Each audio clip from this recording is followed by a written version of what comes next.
Hello everyone, welcome to bright study. I am Aparna Mishra. और दोस्तों, जैसा कि आप जानते हैं, हमारा हिंदी व्याकरण क्रैश कोर्स चल रहा है, जहां पर हम कॉम्पिटिटिव पेपर्स पे के लेवल पे आने वाले जो इम्पोर्टेंट टॉपिक्स हैं, बेसिक टॉपिक्स हैं, उन्हें हम कवर कर रहे हैं बेसिक तरीके से। तो दोस्तों, ये है हमारा crash course part 1। Crash course part 2 हम अपने नए कोर्स में इंट्रोड्यूस करेंगे और आपके साथ डिस्कस करेंगे। दोस्तों, हमने ऑलरेडी इसका एक कोर्स ओवरव्यू बनाया हुआ है, जो हम आपके साथ ऑलरेडी डिस्कस भी कर चुके हैं। फिर भी आप जब भी, अगर आप नए हैं या अगर आप ऑलरेडी देख चुके हैं, तो भी आप ज़रूर एक नज़र इन टॉपिक्स पे डाल लिया करिए, ताकि आपको इससे क्लियर हो जाए कि हम कौन कौन से टॉपिक्स कवर कर चुके हैं, कौन कौन से टॉपिक्स कवर कर चुके हैं और कौन कौन से टॉपिक्स हमें कवर करने हैं या अभी कवर करने बाकी हैं। हमारा भाषा, उपसर्ग, प्रत्यय ये हो चुका है कवर। और दोस्तों, इस पे बने हमारे अभ्यास प्रश्न भी हम सॉल्व कर चुके हैं। आप ज़रूर जाके उन वीडियोस को भी देख लें। और हमने संज्ञा भी कंप्लीट कर लिया है। दोस्तों, हमारा आज का टॉपिक है सर्वनाम। तो चलिए दोस्तों, चलते हैं सर्वनाम को आज शुरू करते हैं। सर्वनाम भी दोस्तों, क्योंकि थोड़ा सा लंबा टॉपिक है, थोड़ा सा लेंदी टॉपिक है, और हम जैसा कि आपको बताने कि हम बेसिक तरीके से कवर कर रहे हैं, तो इसे भी हमने 2 पार्ट्स में डिवाइड किया है। आज हम शुरू कर रहे हैं अपने पार्ट 1 के साथ। तो चलिए दोस्तों, शुरू करते हैं सर्वनाम। सर्वनाम, जैसा कि जिसे हम इंग्लिश में, अंग्रेज़ी में हम प्रोनाउन कहते हैं। तो दोस्तों, अगर मैं सर्वनाम की बात करूं, तो उसे शुरू करने से पहले हम आपसे कुछ सेंटेंसेस डिस्कस कर रहे हैं, और फिर आप बताइए कि आप इसमें क्या अंतर पाते हैं। पहला मेरा जो सेंटेंस है, हम आपके सामने रख रहे हैं कि रमेश एक अच्छा लड़का है। रमेश रोज़ स्कूल जाता है। रमेश घर आकर अपनी मम्मा की सेवा करता है। रमेश घर के सारे कार्य करता है और रमेश अपने बड़ों का आदर करता है। आपको कुछ अंतर पता चला या कुछ आपने अटपटा सा पाया? चलिए, अब इस सेंटेंस को हम अलग तरीके से बोलते हैं, आपके सामने पेश करते हैं कि रमेश एक अच्छा लड़का है। वह रोज़ स्कूल जाता है। रमेश एक अच्छा लड़का है, वह रोज़ स्कूल जाता है। वह घर पे आके अपनी मम्मा की सेवा करता है। वह घर के सारे कार्य करता है और साथ ही अपने सारे बड़ों का आदर भी करता है। अब आप दोस्तों देख रहे होंगे कि हमने 2 बार सेंटेंस को अलग अलग तरीके से कहा। सेम सेंटेंस को कहा, लेकिन थोड़ा सा एक अलग तरीके से कहा। आपको अच्छे से समझ में आ गया होगा कि यहाँ डिफरेंस क्या है।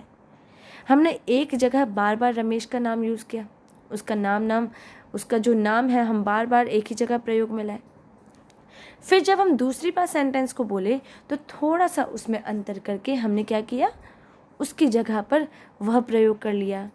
फिर हमने अपने उसकी जगह वो भी यूज़ कर लिया। तो इस तरह से हमने सेंटेंस को थोड़ा सा चेंज कर दिया। तो आपका आज का टॉपिक क्या है, एग्जैक्टली यही है कि सर्वनाम क्या है, प्रोनाउन। What is pronoun? तो सर्वनाम वह शब्द है, अगर हम व्याकरणिक भाषा में देखें तो सर्वनाम वैसे शब्द हैं जो संज्ञा के स्थान पर प्रयुक्त होते हैं। उदाहरण है, वह पुस्तक पढ़ती है। तो आपका सर्वनाम क्या है? वह। जैसा कि मैंने आपको अभी रमेश के एग्जाम्पल में बताया। तो सर्वनाम वे शब्द हैं जो हम संज्ञा के स्थान पर प्रयोग करते हैं। जैसा कि हम जानते हैं कि किसी भी व्यक्ति, वस्तु या स्थान आदि के नाम को हम संज्ञा कहते हैं, और जब इनकी जगह पर हम किसी शब्द का प्रयोग करते हैं तो वह हमारे सर्वनाम कहलाते हैं। वह पुस्तक पढ़ती है, अगर हम यहाँ बोलते हैं कि सीता पुस्तक पढ़ती है, तो सीता आपका संज्ञा हो जाता।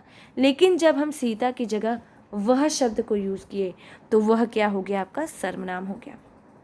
बहुत ही इजी टॉपिक है दोस्तों, बहुत ही इजी कॉन्सेप्ट है, बस आपको समझने की देरी है। तो जो शब्द संज्ञा के स्थान पर प्रयोग में आते हैं, वह आपके क्या कहलाते हैं? सर्वनाम कहलाते हैं। अब दोस्तों, अगर हम देखें, मूल रूप से सर्वनामों की जो संख्या है वह है 11। वैसे व्याकरण में अगर आप सर्वनाम देखेंगे तो बहुत सारे हैं सर्वनामों की संख्या आप गिन सकते भी हैं, कई बार हम नहीं गिन पाते हैं क्योंकि बहुत सारे सर्वनाम हैं। लेकिन मूल रूप से जब हम सर्वनामों की संख्या कहते हैं, बहुत आपका मूलभूत आधार पर या फंडामेंटली जब हम यूज़ करते हैं, तो वो आपकी संख्या हो जाती है 11। 11 हैं आपके सर्वनाम मूलतः, जिसमें आपके क्या क्या है, आपके कौन कौन से सर्वनाम आते हैं? मैं, तू, आप, यह, वह, जो, सो, कौन, क्या, कोई, कुछ। ये जो आपके सर्वनाम हैं, ये मूल रूप से हैं। कभी कभी दोस्तों आपसे कॉम्पिटिटिव पेपर में पूछा जा सकता है कि मूलतः सर्वनामों की संख्या क्या है, तो आप 13 या 15 नहीं लिखेंगे कि या आपको जितने सर्वनाम लगे आपने उतने सर्वनामों को जोड़कर उसकी काउंटिंग करके आपने लिख दिया। नहीं, मूल रूप से जो आपके यूज़ में आते हैं वो हैं 11 सर्वनाम हैं, इनकी संख्या 11 है। ये सभी आपके जो है मौलिक सर्वनाम, फंडामेंटल आपके जो प्रोनाउन हैं वो आपके कहलाते हैं। तो ये है आपके सर्वनाम। अब चलिए दोस्तों सर्वनाम के भेद की ओर चलें। तो सर्वनाम के जो मूलतः आपके भेद हैं वो है 6 सर्वनाम के भेद है, जैसा कि आप देख सकते हैं, आपकी स्क्रीन पर भी है। पहला है आपका पुरुषवाचक सर्वनाम, जिसे इंग्लिश में हम पर्सनल प्रोनाउन कहते हैं। सेकंड है आपका निजवाचक सर्वनाम, जिसे रिफ्लेक्सिव प्रोनाउन कहा जाता है। थर्ड है आपका निश्चयवाचक सर्वनाम, जिसे हम डिमॉन्स्ट्रेटिव प्रोनाउन कहते हैं। फोर्थ है आपका अनिश्चयवाचक सर्वनाम, इनडेफिनिट प्रोनाउन। पांचवा है आपका प्रश्नवाचक सर्वनाम, इंटरोगेटिव प्रोनाउन। छठा है आपका संबंधवाचक सर्वनाम, और यही आपका लास्ट भी है, जिसे हम रिलेटिव प्रोनाउन कहते हैं। तो ये जो 6 आपके सर्वनाम हैं दोस्तों, ये आपके मूलतः जो आपके व्याकरण में हमेशा प्रयोग में आते हैं, ये 6 सर्वनाम हैं जो आपके प्रयोग में लाया जाता है, जिसे हमने इंग्लिश और हिंदी दोनों में ही देख लिया। तो दोस्तों इसके बारे में हम डिटेल्स में आराम से पढ़ेंगे, लेकिन उससे पहले चलिए हम आपको बात करते हैं जो हमारा फर्स्ट सर्वनाम है, पुरुषवाचक सर्वनाम। शुरुआत हम यहाँ से करते हैं। दोस्तों एक्चुअली हमारे जो सर्वनाम के बहुत सारे जो हमारे जो 6 भेद हैं, उसमें जो पुरुषवाचक सर्वनाम है इसकी एक अपना एक बहुत ही महत्वपूर्ण महत्व है। वो कैसे है, किस तरह से बटा हुआ है, किस तरह से हम पढ़ते हैं, वो हम अब आपसे डिटेल्स में यहाँ पर डिस्कस करने वाले हैं। पुरुषवाचक सर्वनाम, जैसा कि अभी हमने पढ़ा यहाँ पे, जिसे हम पर्सनल प्रोनाउन कहते हैं। तो पहले तो हम इसके बारे में समझ लें। देखिए दोस्तों, पुरुषवाचक जो है, आपको नाम से ही समझ में आ रहा है कि ये पुरुष के लिए प्रयोग हो रहा है, लेकिन पुरुष में आपका स्त्री और पुरुष दोनों आते हैं यहाँ पे।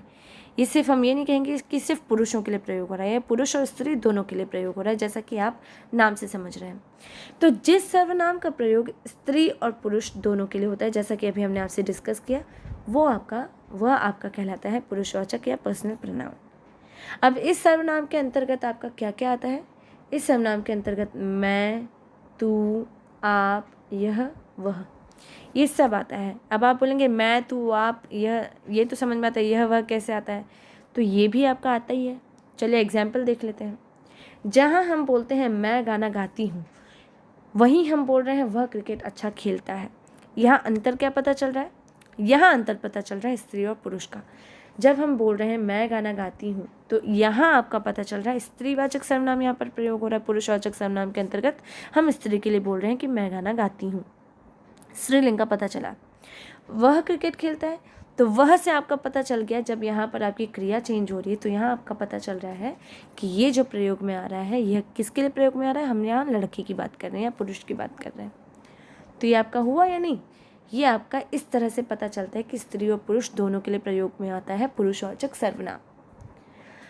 तो अब ज़रा इसकी स्थितियों पर भी दोस्तों गौर करते हैं। देखिए, यही जो है आपकी स्थिति जिस पे हमें गौर करना चाहिए, और इसी के बारे में हम आपसे बात कर रहे थे कि ये है कुछ एक्स्ट्रा इन्फॉर्मेशन, थोड़ा सा जो जिसके बारे में हमें समझना ज़रूर चाहिए, क्योंकि ये आपका अक्सर आता है। या तो फिर हम कह सकते हैं कि पुरुषवाचक सर्वनाम की 3 स्थितियां होने के साथ साथ ये 3 भेद भी कहलाते हैं। अगर आपसे पूछा जाए पुरुषवाचक सर्वनाम के कितने भेद हैं, तो आप बोलेंगे 3 भेद हैं। स्थितियां पूछी जाए तो 3 स्थितियां हैं। चलिए इसके बारे में जानते हैं। तो पहली जो आपकी स्थिति है या पहला भेद है वह है आपका उत्तम पुरुष। दोस्तों इंग्लिश में अगर हम समझें, इंग्लिश ग्रामर में जानते हैं, तो इंग्लिश ग्रामर से आपको शायद ज़्यादा समझ में आ जाए। हम इंग्लिश ग्रामर में उत्तम पुरुष को फर्स्ट पर्सन कहते हैं। ये है आपका पहला भेद। जिस सर्वनाम का प्रयोग कुछ कहने वाले के लिए हो, इसके अंतर्गत मैं और हम आते हैं। जैसे मैं खाना खा रहा हूँ, ये तो आपने सिंपली इसके लैंग्वेज में समझ लिया। हम आपको सिंपल तरीके से अगर समझाएं दोस्तों, तो उत्तम पुरुष मतलब कि फर्स्ट पर्सन, मतलब कि मैं। जो सर्वनाम या जिस सर्वनाम का प्रयोग जो कह रहा है वो कर रहा है, वह अपने लिए कर रहा है। जैसे मैं कह रही हूँ तो मैंने अपने लिए कहा। जिस सर्वनाम का प्रयोग कहने वाले के लिए हो, मतलब जो कह रहा है उसके लिए हो, वो आपका उत्तम पुरुष या फर्स्ट पर्सन कहलाता है। एग्जाम्पल में जैसे हमने देखा मैं और हम, मैं खाना खा रहा हूँ या हम गाना गा रहे हैं, तो यहाँ हमने अपनी बात की। तो जहाँ हम अपनी बात करते हैं, जो कह रहा है वह अपने लिए कह रहा है, वो आपका उत्तम पुरुष या फर्स्ट पर्सन हो जाता है। यह आपका हो गया उत्तम पुरुष। सेकंड, मध्यम पुरुष मतलब कि सेकंड पर्सन। जिस सर्वनाम का प्रयोग सामने वाले के लिए किया जाए, जिस सर्वनाम का प्रयोग उसके लिए हो जिससे कोई बात कही जा रही है या सामने वाले के लिए कही जा रही है, ये आपका हो जाता है मध्यम पुरुष मीन्स सेकंड पर्सन, जिससे हम बात कर रहे हैं। फर्स्ट पर्सन में हमने कहा हम अपने लिए कह रहे हैं, जिसके हम अपने लिए बोल रहे हैं, तो वो हो गया आपका फर्स्ट पर्सन। सेकंड पर्सन जिससे हम कह रहे हैं, मतलब सेकंड सामने वाले से हम कह रहे हैं, इसके अंतर्गत तू, तुम और आप आते हैं। ऑब्वियसली जब हम सामने वाले से कह रहे हैं तो उसको हम तुम करके ही प्रोनाउंस, उसको हम इंडिकेट करेंगे, तुम करके कहेंगे या आप करके कहेंगे। तो जिससे हम कह रहे हैं वो आपका सेकंड पर्सन या मध्यम पुरुष हो गया। थर्ड है आपका अन्य पुरुष।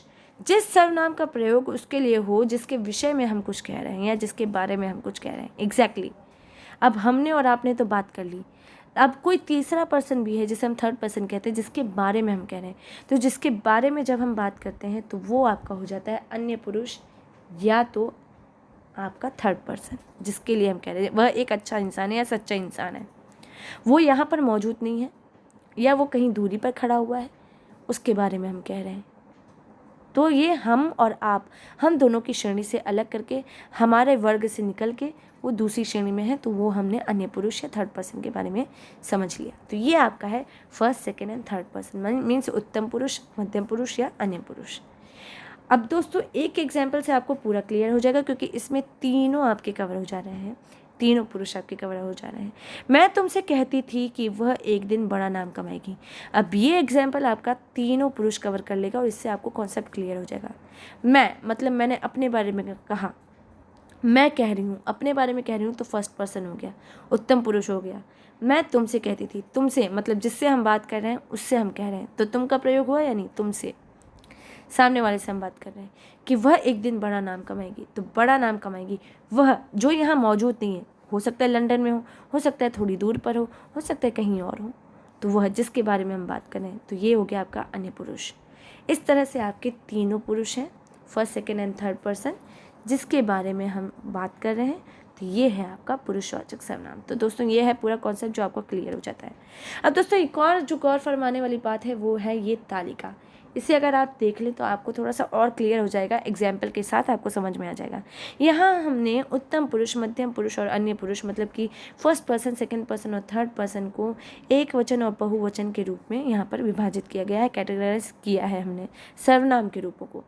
एक वचन में जहाँ उत्तम पुरुष में मैं आता है, वहाँ बहुवचन में हम आता है। मुझे या मुझको आता है, हमें या हमको आता है, मेरा या मेरी आता है, हमारा या हमारे आ रहा है। आप देख रहे होंगे एक वचन और बहुवचन में आपका कैटेगराइज है, मेरी या हमारी आती है, मेरी आती है या फिर हमारी आती है, ये उत्तम पुरुष में है। फिर मध्यम पुरुष में जो सेकंड पर्सन है, तू, तुम, तुझे, तुझको, तुम्हें, तुमको, तेरा, तेरे, तुम्हारा, तेरी, तुम्हारे, तुम्हारी। अन्य पुरुष में यह वह, बहुवचन में आपका ये वे, इसे इसको, इन्हें, इनको, उसे उसको, उन्हें उनको, इसका उसका, इनका उनका, इसके उसके, उनके उनके, इसकी उसकी, इनकी उनकी। ये है दोस्तों एक्चुअली रूप, ये सर्वनाम के रूप है जो हम उत्तम पुरुष, मध्यम और अन्य पुरुष में एक वचन और बहुवचन के आधार पर हमने कैटेगराइज किया है। आपको जैसे समझ में आ गया होगा। तो दोस्तों ये था सर्वनाम का पहला पार्ट, जिसमें हमने पुरुषवाचक सर्वनाम के साथ पूरी तालिका को समझा। बाकी के जो भेद हैं हम अपनी नेक्स्ट वीडियो में कवर करेंगे। आपको ज़्यादा कॉम्प्लिकेट ना हो इसलिए हमने आपको यहाँ तक इस लेवल पे समझाया। होप आपको समझ में आया होगा। नेक्स्ट वीडियो ज़रूर देखें। तब तक के लिए थैंक यू सो मच।